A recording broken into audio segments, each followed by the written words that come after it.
उसे पता था उसके शब्द लाइन क्रॉस कर गए थे। उसे अपनी गलती का एहसास हुआ कि वो किस तरह से सम्राट से उलझ बैठी थी। वह खुद को एक्सप्लेन करना चाहती थी, लेकिन सम्राट ने उसे ऐसा करने का मौका नहीं दिया। उसने अचानक आगे बढ़कर संजना का गला जोरों से पकड़ लिया। अब संजना पूरी तरह से घबरा गई थी और वो समझ चुकी थी कि उसके शब्दों ने सम्राट के पागलपन को हवा दे दी है। इसीलिए वह सिचुएशन संभालते हुए लड़खड़ाती हुई आवाज में उसकी ओर देखकर बोली, देखो सम्राट, मुझे माफ कर दो, मुझे जाने दो, मेरी जान मत लो। और वैसे भी जब तक मैं अपनी आंखों से आस्था का खात्मा होते हुए नहीं देख लेती, तब तक मुझे सुकून नहीं मिलेगा। मैं जितनी मोहब्बत अरमान से करती हूँ, उससे कहीं ज्यादा नफरत मैं उसकी बीवी से करती हूँ। प्लीज मुझे छोड़ दो। इस पर सम्राट का एक्सप्रेशन थोड़ा रिलैक्स हुआ, लेकिन उसकी अकड़ बरकरार रही। उसने ठंडी नजरों से संजना को घूरा और कड़वाहट भरी मुस्कुराहट के साथ बोला, इन सब बातों के बारे में तुम्हें सम्राट ठाकुर के सामने तेज आवाज में बोलने से पहले सोचना चाहिए था। तुम्हें क्या लगता है मैं शांत बैठा हूं तो तुम्हें कुछ कर नहीं सकता?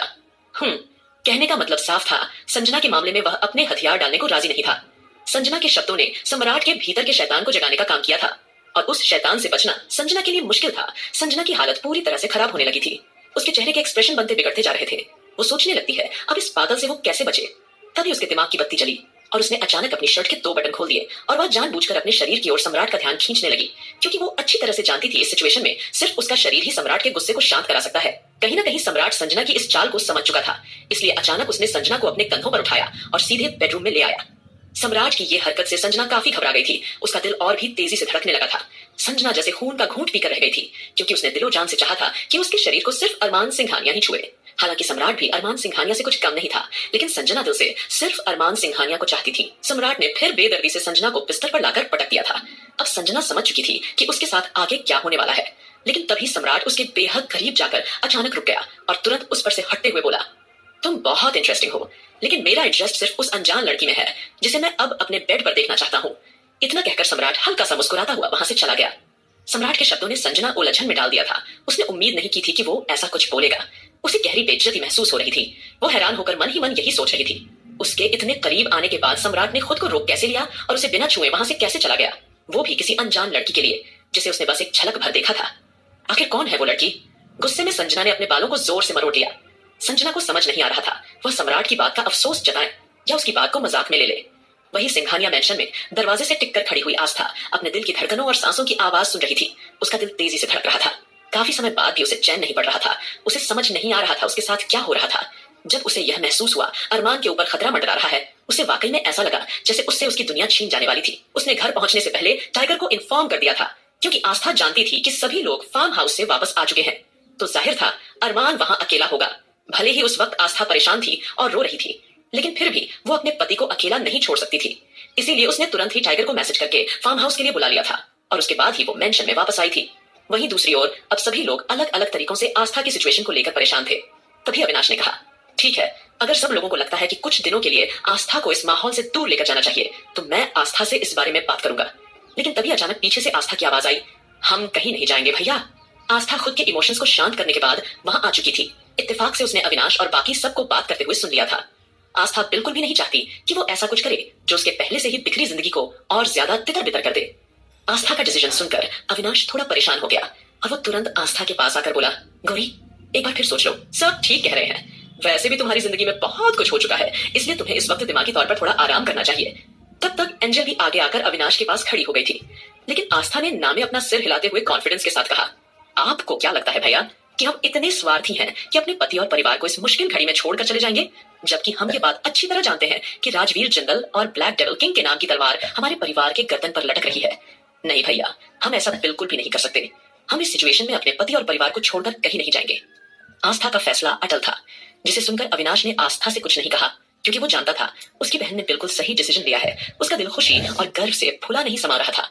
आस्था अपनी बात जारी रखते हुए बोली, भले ही हम कुछ पल के लिए कमजोर पड़ गए थे, लेकिन हम ये भी जानते हैं कि ये वक्त कमजोर पड़ने का नहीं है।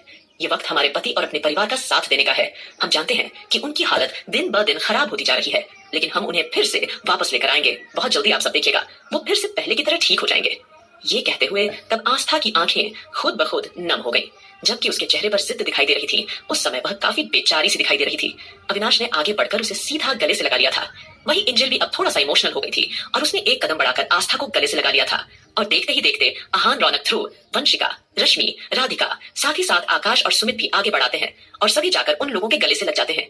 एक पल के लिए सब लोगों को एक साथ देखकर अबीर के माथे पर थोड़ी हैरानी और आश्चर्य के भाव आ गए थे। और अगले ही पल उसके चेहरे पर एक मीठी सी मुस्कुराहट आ गई।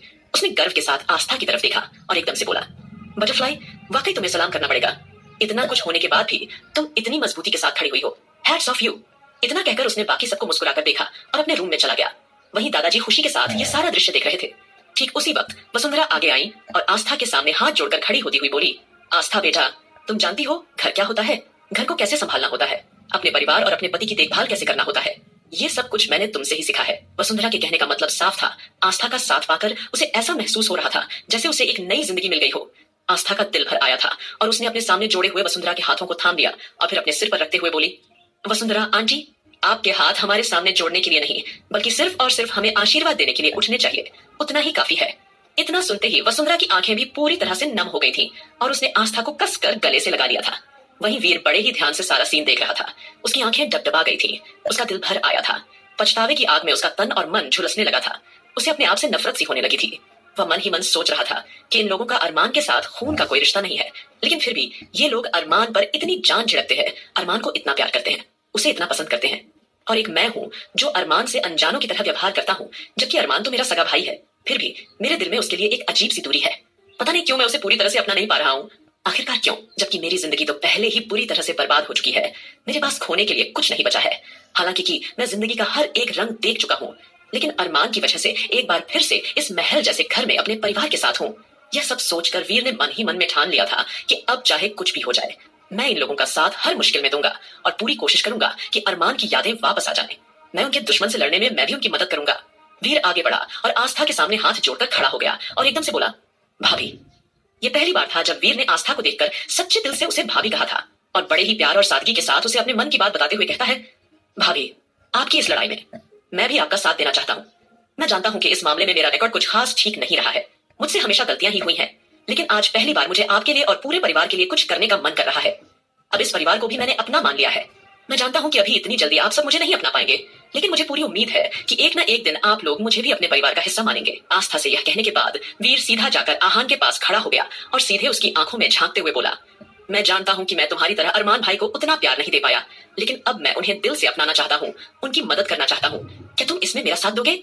अब जैसे ही वीर ने आहान के सामने जाकर अपने मन की बात कही तो आहान का दिल इमोशन से भर गया। उसने उसके जोड़े हुए हाथों को एकदम से पकड़ लिया था और तुरंत उसे मुस्कुराकर गले से लगा लिया। आहान ने पलकें झपकाई, फिर बिल्कुल आराम से वीर को जवाब दिया, जिस दिन से अरमान भाई तुम्हें इस घर में लेकर आए थे, उसी दिन से तुम इस परिवार का हिस्सा बन गए हो। अरमान भाई ने चाहे किसी भी सिचुएशन में तुम्हें अपनाने का फैसला क्यों न लिया हो, लेकिन मैं जानता हूँ कि मेरा भाई कभी कोई गलत फैसला नहीं ले सकता। आहान की मीठी और हल्की आवाज सीधे वीर और बाकी सदस्यों के दिल पर असर कर गई। उसका अपनापन देखकर सभी के चेहरों पर मुस्कुराहट दोगुनी हो गई थी और सभी की आंखों में बेहद इमोशंस भरे हुए थे। वहां का माहौल अब पहले से ज्यादा रिलैक्स लग रहा था।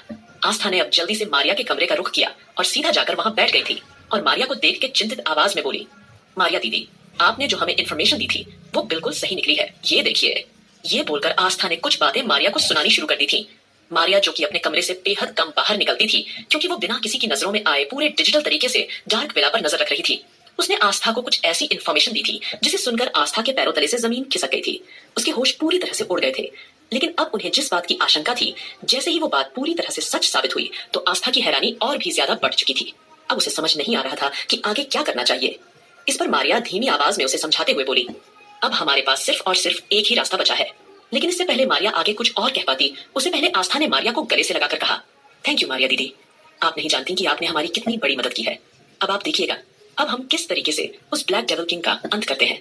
हम जानते हैं कि उसे हमारी जरूरत है, लेकिन हमें उसके सामने इस तरह से जाना होगा कि उसे बिल्कुल भी हम पर शक न हो और राजवीर जिंदल को भी इस बारे में पता न लगे। पिछली बार जब राजवीर जिंदल केवल कुछ घंटों के लिए डार्क विला से गायब हुआ था, तब अरमान जी ने हमें डार्क विला जाने से पहले ही रोक लिया था। इसीलिए इस बार हमें उस सम्राट से कहीं और मिलना होगा, लेकिन कहाँ, हमें कुछ भी समझ नहीं आ रहा है। प्लीज अब आप ही हमारी कुछ मदद कर दीजिए ना। तभी अचानक मारिया ने एकदम से कुछ याद करते कहा, सम्राट आज शाम को उस क्लब में जाने वाला है जिस क्लब में रॉकी अक्सर जाया करता था। उस इलाके में उसने रॉकी को पूरी तरह ढूंढने की कोशिश भी की थी। इस पर आस्था एकदम से चौंकते हुए बोली, क्या? लेकिन रॉकी की तो मौत हो चुकी है, तो फिर ब्लैक डेविल वहां क्या करने के लिए जा रहा है? तभी मारिया डेंजरस स्माइल करते हुए बोली, जरूर वो रॉकी का पता लगाने के लिए वहां जा रहा होगा। उसे नहीं पता कि रॉकी की मौत हो चुकी है, क्योंकि रॉकी को अरमान सिंघानिया ने गायब करवाया है, तो उसे ढूंढ पाना किसी के बस की बात नहीं है। लगता है शायद सम्राट का अपने आदमियों पर से भरोसा उठ गया होगा, या यूं कहें कि ब्लैक डेविल किंग का भरोसा उठ गया होगा, इसलिए उसने खुद वहां जाने का फैसला किया होगा। आगे क्या होगा इसका?